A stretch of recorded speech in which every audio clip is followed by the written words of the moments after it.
আসসালামু আলাইকুম। এখন শুনবেন সংবাদ শিরোনাম। অন্তঃসত্ত্বা ও গর্ভে শিশুর জীবন রক্ষাকারী ইনজেকশন নিয়ে মরণ খেলা। আমদানি বন্ধ থাকলেও বিক্রি হচ্ছে নকল রোফাইলাক। যমুনার অনুসন্ধানে নাটের গুরু শনাক্ত। তেলের জন্য ফিলিং স্টেশনে রাতভর গ্রাহকদের লম্বা লাইন। ফার্নেলস অয়েল আমদানিতে দেরি হলে বিঘ্নিত হতে পারে বিদ্যুৎ উৎপাদন। প্রিপেইড মিটারের মাসিক ভাড়া তুলে দেওয়ার ঘোষণায় খুশি সাধারণ গ্রাহকরা। ডিমান্ড চার্জ সহ অতিরিক্ত ব্যয় কমিয়ে আনার পরামর্শ বিশ্লেষকদের। সংবিধান সংস্কার পরিষদ ইস্যুতে আলোচনার জন্য মঙ্গলবার সময় নির্ধারণ করলেন স্পিকার। অধিবেশনের শেষ 2 ঘণ্টার সময় বরাদ্দ।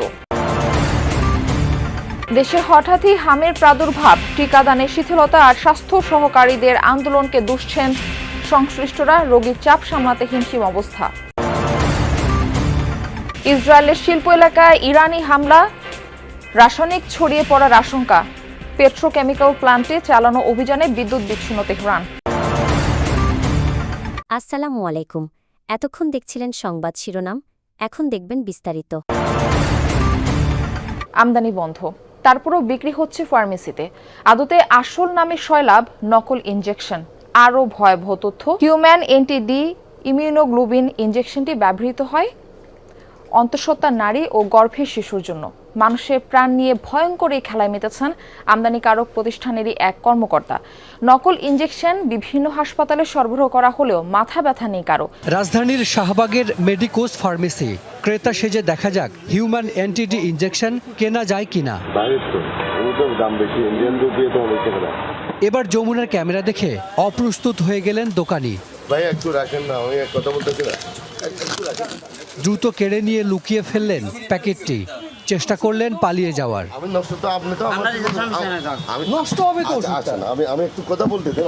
যদি একটা জিনিস আসল হয় তাহলে আপনি লুকানো কি আছে? এক মিনিট জিনিস আসল হলে লুকানো কি আছে?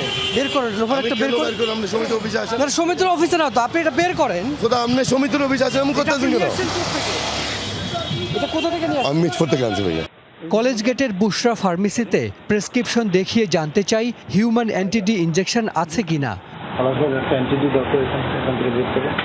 ফ্রিজ থেকে বের করে দিলেন দোকানি, দাম 4,500 টাকা। ইনজেকশনটি সুইজারল্যান্ডের তৈরি, কোম্পানি নাম রোফাইলাক 300। আমদানিকারক হিসেবে মোড়কে লেখা ইন্টারন্যাশনাল এজেন্সি বিডি লিমিটেড। সরকারের তরফ থেকে বারবারই বলা হচ্ছে সংকট নেই, অথচ মধ্যরাতেও রাজধানীর বেশিরভাগ পেট্রোল পাম্পে ছিল না জ্বালানি তেল। চোখে পড়ে গ্রাহকদের লম্বা লাইন। সোমবার ভোররাতে রাজধানীর বিভিন্ন এলাকা ঘুরে দেখা যায় কোথাও পাম্প বন্ধ, আবার কোথাও স্বল্প পরিমাণে বিক্রি হচ্ছে তেল। দীর্ঘ লাইনে ঘন্টার পর ঘন্টা অপেক্ষা করছেন মোটরসাইকেল ও প্রাইভেট কার চালকরা। সরবরাহে অস্বাভাবিকতা এবং ভোক্তাদের মধ্যে অনিশ্চয়তা মিলিয়ে অঘোষিত সংকট তৈরি হয়েছে পাম্পে। চালকদের অভিযোগ, দীর্ঘ সময় লাইনে দাঁড়িয়ে নষ্ট হচ্ছে কর্মঘণ্টা। সরকারের সঠিক তদারকির অভাবে দেখা দিয়েছে এই বিশৃঙ্খলা। এদিকে তেল মজুদ আর সরবরাহে অসামঞ্জস্যতা রুখতে তদারকিতে প্রত্যেক পাম্পে কর্মকর্তা নিয়োগ দেওয়া হলেও তাদের দেখা মেলেনি। এখানে আস্তে আস্তে 12:30 বেজে গেছে, তো ভাবলাম যে একটু তেলটা নিয়েই যাই। সো এখানে আসা, তো এখন তো অনেক বাজে, প্রায় 2 ঘন্টা হয়ে যাচ্ছে। মিনিমাম আপনার 50টার মতো পাম্প পাইছি, তার ভিতর থেকে আমি 2টা পাম্পে শুধু তেল পাইছি। মানে তেল দিচ্ছে, তা অনেক সিরিয়াল, তবুও আমি কোথাও থেকে তেল নিতে পারি নাই। 10টার সময় বের হয়ে লাইনে দাঁড়াইছি, এখন বাজে 4টা বাজার 10 মিনিট আগে। বলেন এই 6 ঘন্টা বসে তেল নিলাম। জ্বালানি তেল সংকটের ধাক্কা লাগতে পারে বিদ্যুৎ উৎপাদনে। শুধু ফার্নেস অয়েল আমদানিতে দেরি হলে এবার গ্রীষ্মে লোডশেডিং হতে পারে 3000 মেগাওয়াট পর্যন্ত, এমন আশঙ্কা বেসরকারি বিদ্যুৎ কেন্দ্র মালিকদের সংগঠন বিপার সভাপতি জানালেন। ফার্নেস অয়েলের চলমান মজুদ দিয়ে এপ্রিলের দ্বিতীয় সপ্তাহ পর্যন্ত ব্যাকআপ দেয়া যাবে। এরপর চাহিদা সামাল দেওয়ার কোনো প্রস্তুতি এখনও নেই। প্রিপেইড মিটারের মাসিক চার্জ নিয়ে সমাধান বের করতে চায় সরকার। এরই মধ্যে ভাড়া তুলে দেওয়ার সিদ্ধান্তকে স্বাগত জানিয়েছেন গ্রাহকরা। তবে বিশ্লেষকরা বলছেন, শুধু মিটার ভাড়া নয়, গ্রাহকের উপর থেকে ডিমান্ড চার্জ বা অতিরিক্ত ব্যয়ের চাপ কমানো উচিত। বিদ্যুতের অপচয় রোধ আর চুরি ঠেকাতে গোটা বিশ্বে প্রিপেড মিটারের চল শুরু হয়। বলা হয়েছিল গ্রাহক যতটুকু বিদ্যুৎ ব্যবহার করবে, বিল দিবে ততটুকুই। কিন্তু বাস্তবতা ভিন্ন। ঢাকা সিটিতে একজন গ্রাহক যদি 1000 টাকা টপ আপ করেন তবে তিনি বিদ্যুৎ পান 700 থেকে 800 টাকার। ডিমান্ড চার্জ আর ভ্যাট ছাড়াও তাকে গুনতে হয় 40 টাকার মিটার ভাড়া।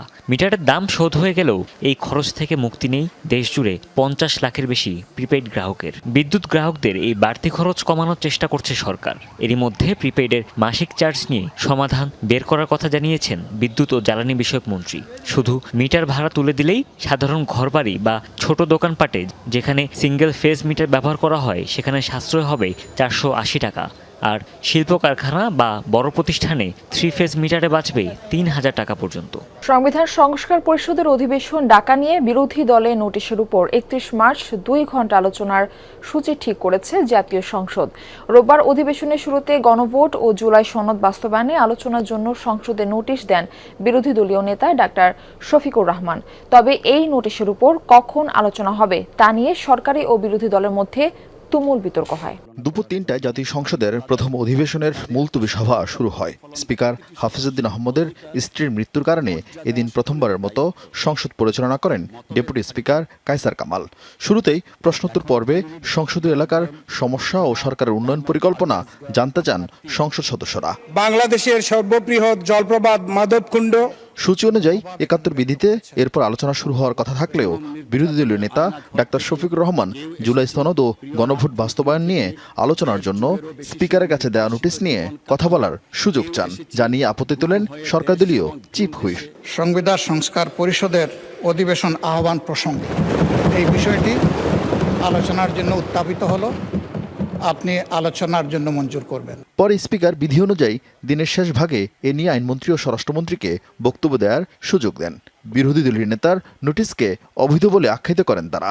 মুলতবি প্রস্তাবের বিষয় লেখছে সাম্প্রতিক ও জরুরি জনগুরুত্বপূর্ণ একটি সুনির্দিষ্ট বিষয় সম্পর্কে আলোচনা করার জন্য এই সংসদের কাজ এখন মুলতবি করা হোক। নোটিশ তো দিতে পারবেন আপনি জরুরি গুরুত্বপূর্ণ বিষয়ে, জরুরি জনগুরুত্বপূর্ণ বিষয়ে নোটিশ দিতে গেলে তো আপনাকে অন্য বিষয়ে যেতে হবে, আর বিধি 68-এ যেতে হবে। নোটিশটাই তো বৈধ হয় নাই, আপনি বৈধভাবে আগে নোটিশ দিতে বলেন। যদি ধরে উনি রাইটলি 62-তে উনি বলছেন, তাহলে উনি শুধু ওনার প্রস্তাবটা উত্থাপন করতে পারবেন। দেশে হঠাৎ করেই বাড়ছে হাম আক্রান্ত রোগীর সংখ্যা, যাদের প্রায় সবাই শিশু। এখন পর্যন্ত হামে 8 শিশু মৃত্যু হয়েছে, যাদের মধ্যে ময়মনসিংহ বিভাগে 5 জন এবং রাজশাহী বিভাগে 3 জন। পরিস্থিতি সামাল দিতে মেডিকেল টিম গঠন করা হয়েছে, প্রস্তুতি চলছে আইসোলেশন ওয়ার্ড চালুরও। দেখা দিয়েছে দেশব্যাপী সংক্রমণ বৃদ্ধির আশঙ্কা।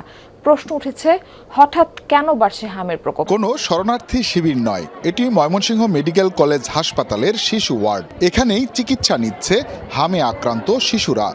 আমি কিশোরগঞ্জ কোটিয়া দিক থেকে আসছি। আমার মেয়ের ঠান্ডা, তারপরে এই যে সারা শরীর প্যারায় বইরে গেছে, চিকিৎসা চলতেছে, স্বাভাবিক হবে। পুরো থাকার পরে ছুটিতে দিচ্ছিল, বাড়িতে গেছি, বাড়িতে 1 সপ্তাহ পরে আবার আসছি। ডাক্তার বলছে মানে ফুসফুসের ইনফেকশন হয়েছে। ইসরায়েলের দক্ষিণাঞ্চলীয় শিল্প এলাকায় ব্যাপক হামলা চালিয়েছে ইরান। বীরশেবায় রাসায়নিক কারখানা লক্ষ্য করে ছুড়েছে মিসাইল। বিস্ফোরণের পর ছড়ায় আগুন, কালো ধোঁয়ায় ছেয়ে যায় বিশাল এলাকা। রাসায়নিক লিকেজের শঙ্কায় আশপাশের বাসিন্দাদের ঘরে থাকার নির্দেশনা দিয়েছে কর্তৃপক্ষ। হামলা হয়েছে ইসরায়েলের আরও কয়েকটি এলাকায়। মধ্যপ্রাচ্যের অন্যান্য দেশেও মিসাইল ছুড়েছে ইরান। অবশ্য সেসব ভূপাতিতের দাবি করেছে বাহরাইন, জর্ডান, কাতার, সৌদি আরব ও সংযুক্ত আরব আমিরাত। কুয়েতের একটি প্ল্যান্টে হামলায় এক ভারতীয় শ্রমিক নিহত হয়েছেন।